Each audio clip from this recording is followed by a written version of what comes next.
안녕하세요. 오늘은 오랜만에 이른 새벽 차를 몰고 여행을 가고 있습니다. 워낙 이른 시간이다 보니 휴게소도 한적하네요. 오늘은 무박으로 당일치기 여행을 가는 중입니다. 약 4시간을 달려 도착한 이곳은 경남 남해에 있는 보리암 2주차장입니다. 제가 도착했을 땐 더 높은 곳에 있는 1주차장이 이미 만차여서 2주차장에서 셔틀버스를 타고 출발했습니다. 보리암에 가기에는 1주차장이 더 편합니다.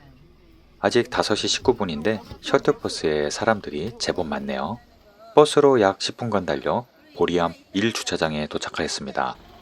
보리암은 한려해상 국립공원으로 지정된 해발 705m 금산에 자리 잡고 있는 전국 3대 기도도량 중 한 곳인데요. 원효대사가 세웠다고 하며 남해 일출명소로도 유명한 곳입니다. 카메라에 잘 담기지는 않는데 야경도 아주 멋졌습니다. 옛날에는 거의 2시간을 등산했어야 했다는데 지금은 주차장에서 약 20분 정도 걸리고 길이 잘 되어 있어서 걷기에도 편합니다. 전국에서도 손꼽히는 기도 명소답게 늘 이맘때면 기도객들로 붐비는 곳입니다. 대웅전 뒤편에 작은 석굴이 있는데요. 안쪽에 아주 잘생긴 부처님 석불이 모셔져 있습니다. 아직 어두워서 주변에 절경이 잘 안 보이는데요. 그래서 더욱 해가 뜬 후의 풍경이 기대가 되었습니다. 보리암에는 유명한 해수 관음상이 있습니다. 높이 15m 정도의 큰 불상인데요. 늘 기도객들로 붐비는 곳입니다. 관음산 뒤쪽으로 기암절벽이 있는데요. 저마다 이름을 가지고 있는 바위들을 찾아보는 재미가 있습니다. 이 바위는 저에겐 마치 돼지머리처럼 보였는데요. 오늘 구름이 조금 끼었지만 날씨가 좋은 편이라 일출이 더욱 기대되었습니다. 보리암 아래쪽에는 한려해상 국립공원이 그림처럼 펼쳐져 있습니다. 수목화 같은 섬들과 아름다운 항구까지 마치 한 폭의 풍경화 같습니다. 일출 시간이 다가오자 더욱 많은 분들이 도착하시네요. 다들 한마음 한뜻으로 일출을 기다리고 있습니다.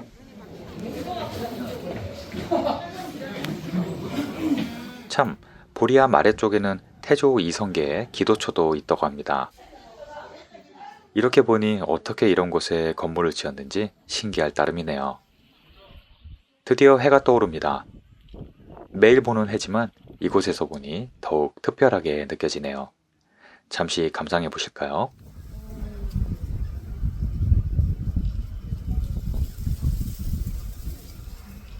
금산의 절경과 남해바다의 하모니가 일출과 어울려 장관이 펼쳐집니다. 왜 이곳이 남해 제1 일출 명소인지 실감이 됩니다. 일출을 보고 복귀할 때는 올라올 때 어두워서 못 봤던 산책로가 잘 보였는데요. 산책로도 정말 잘 되어 있습니다. 중간에 매점도 있는데요. 매점이 열면 이곳에서 간단한 간식도 살 수 있습니다. 이 매점 앞에서 보는 경치도 기가 막혔습니다.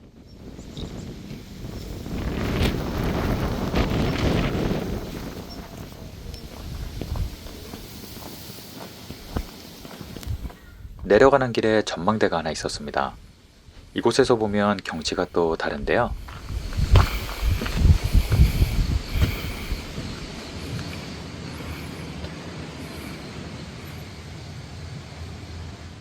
저 멀리 보이는 작은 섬까지 뚜렷하게 보입니다. 왜 이곳이 해상 국립공원인지 알 수 있었습니다. 깎아지른 바위 위에 새들이 앉아 있네요. 저기에서 바라보는 경치는 어떨지 정말 궁금했습니다. 산책로 곳곳에는 사람들의 소원 돌탑이 아주 길게 이어져 있습니다. 모두 소원 성취하시길 바라고요.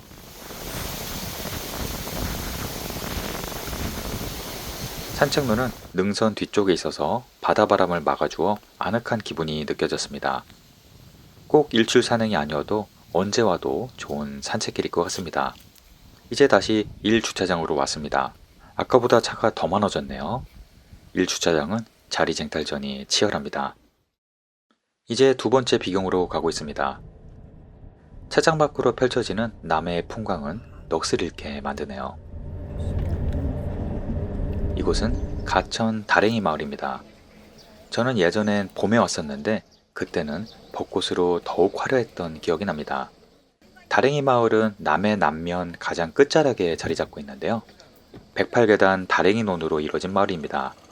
이곳은 논뿐 아니라 멋진 산책로로도 유명한 곳인데요. 경사도가 제법 있는 길이지만 꼭 아래쪽까지 내려가 보시길 바랍니다. 마을 골목길을 따라 다랭이 논이 그림같이 펼쳐져 있습니다. 마을에는 숨겨진 명소도 많아서 찾아보는 재미가 있습니다. 참고로 마을길은 남파랑길, 남해 바래길과 겹쳐 있습니다. 마을을 관통하는 개울물은 큰 바위 위로 흐르네요. 신기하죠? 이 마을에는 카페와 식당도 많아서 아침 식사하기에도 좋았습니다. 참, 다랭이 마을에는 유명한 바위가 하나 있는데요. 멀리서 봐도 눈에 띄는 큰 바위가 보입니다. 이 바위는 암수바위라고 하는데요.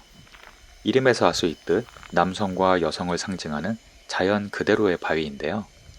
이 바위가 자연석이라니 정말 신기했습니다.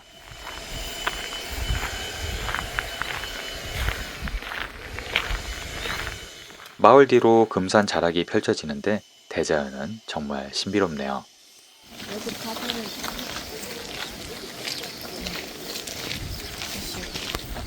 마을 한가운데 작은 돌무덤이 있는데요. 이건 밥무덤이라고 합니다. 마을에서 제사를 지낸 밥을 묻어두는 무덤이라고 하는데 쌀이 귀했던 이곳에서 풍년을 기원하던 제단이라고 합니다. 마을 골목마다 식당들이 제법 있었습니다. 아침에 문을 닫은 곳도 있지만 주말에는 연 곳도 많아서 아침 식사가 가능했습니다. 마을 아래쪽에는 다랭이 지게길이 이어집니다. 차가 들어갈 수 없는 좁은 다랭이로는 대부분 지게로 농사를 지었다고 해서 붙은 이름입니다. 길을 따라 바다 쪽으로 내려가면 절경이 펼쳐집니다. 탁 트인 남해바다를 바라보니 가슴까지 시원해지는데요.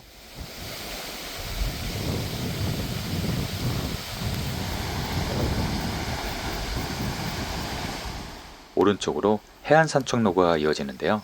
안 내려가 볼 수 없겠죠? 해안산책로는 길진 않지만 남해바다를 바로 눈앞에서 볼 수 있습니다. 계단 경사도가 있으니 조심하시고요.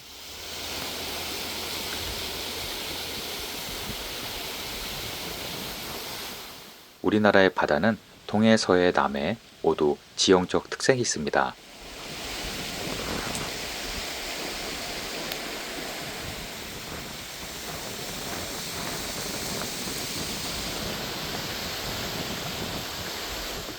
해안 산책로는 중간에 있는 큰 바위까지 이어지고 안전상의 이유로 더 이상 갈 수 없습니다.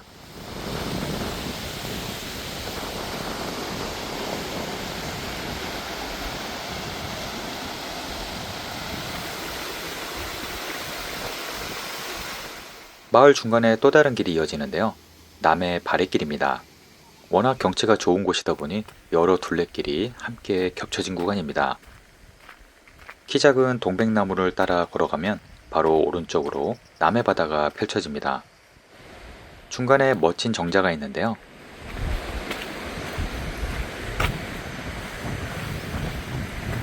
이곳에서 바라보는 경치는 해상공원의 절경을 보여줍니다.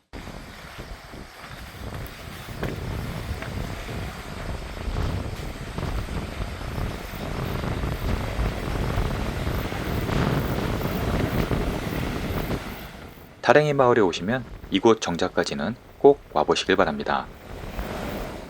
왼쪽 위에도 작은 정자가 하나 더 있는데요. 저기에서 바라보는 경치도 정말 멋졌습니다.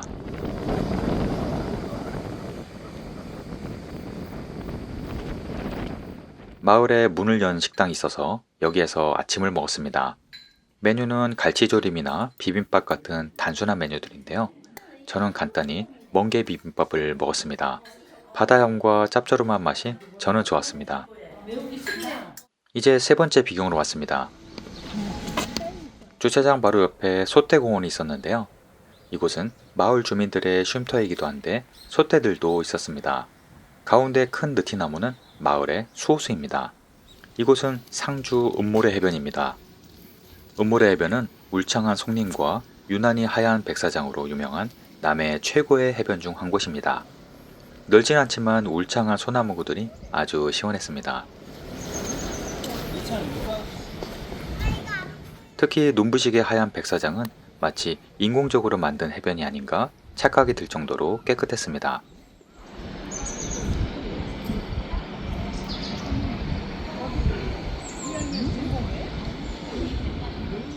해변에는 유명한 그네가 있는데요. 이곳이 바로 포토스팟입니다. 모래사장이 어찌나 넓고 깨끗한지 여름 피서지로 이만한 곳이 또 있을까 싶었습니다. 백사장만큼은 동해바다 해변보다 더 좋은 것 같습니다. 음모래 해변은 좌우 뒤쪽으로 남해 금산의 절경이 병풍처럼 둘러싸고 있고 울창한 송림 덕분에 오붓하게 헬리강이 딱 좋았습니다.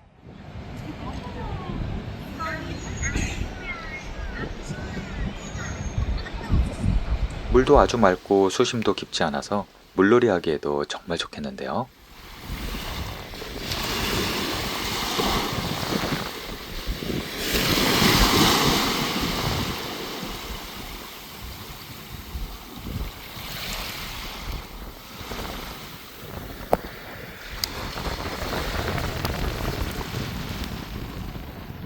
주차장 쪽에는 상업시설도 많은데요. 식당과 예쁜 카페, 숙박시설도 많았습니다.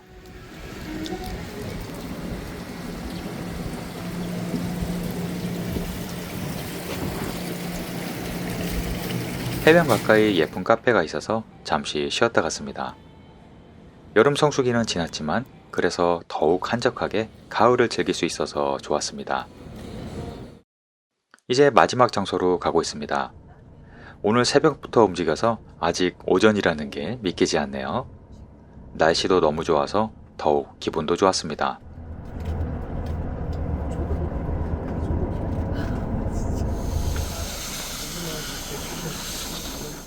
이곳은 원예 예술촌입니다.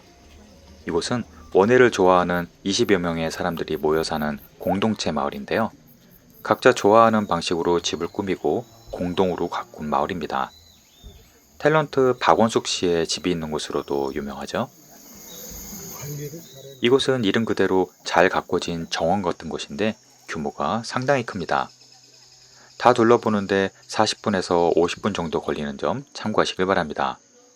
곳곳에 정성 어린 손길이 느껴지는 정원들이 많은데요. 모두 각각 테마를 가지고 있습니다.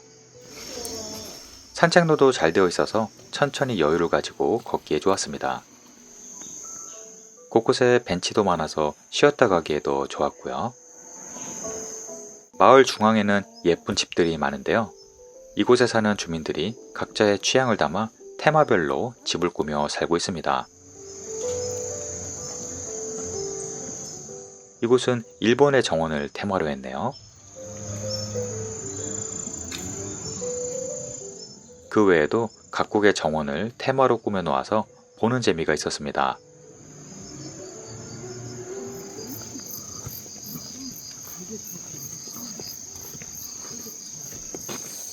이곳은 탤런트 박원숙 씨의 집과 카페가 있는 곳입니다. 지금 이곳에 살고 계시지는 않지만 가끔 내려오신다고 하네요. 집을 스페인풍으로 꾸며 놓으셨더라고요. 집 앞에서 보는 경치가 정말 좋았습니다.